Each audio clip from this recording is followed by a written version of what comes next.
我想所有我的貴賓有機會來到檳城呢，我想我應該要帶他來這個非常有意義的一個會館，也就是客家會館。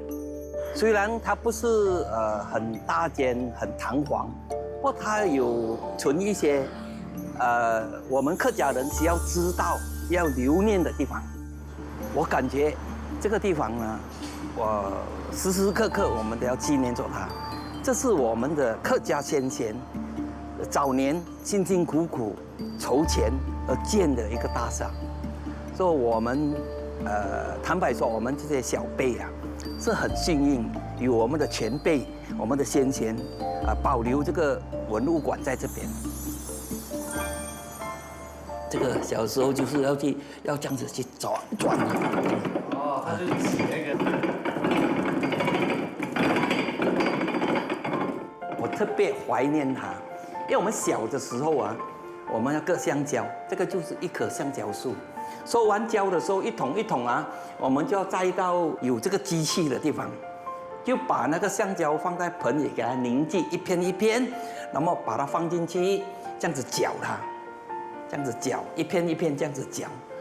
當時我還記得我在割樹膠的時候，我們一只手要扶住這樣子割，不小心一插到我的手，插到手我不可以馬上回去醫，或者馬上去找醫生。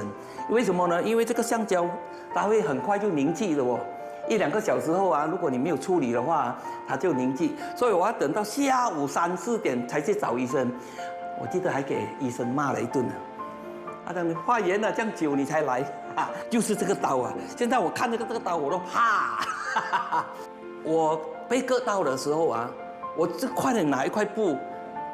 很多血，那個布已經紅了，我們跟他包了，還是繼續要去割，繼續割，割完了要收膠，繼續收，要不然都白費了嗎？你的腦你就是有一個概念，你一定要完成今天的工作，你不能夠說痛，很痛啊，很痛，你如果繼續痛下去啊，你就慘了，你早上做的東西就白費了嘛。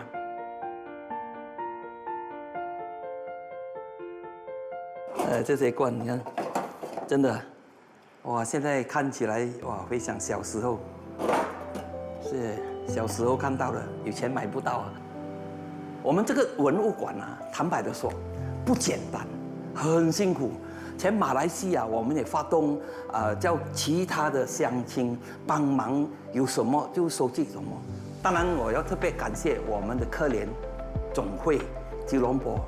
他們也提供了不少的文物給我們放在這裡，好像這個就是那個藥材。為什麼我們要放在這邊呢？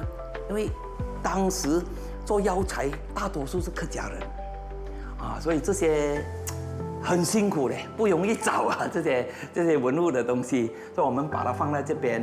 那麼我們的客家小孩呀，他看到哇，原來我們的祖先是這樣子一步一腳印走過來的。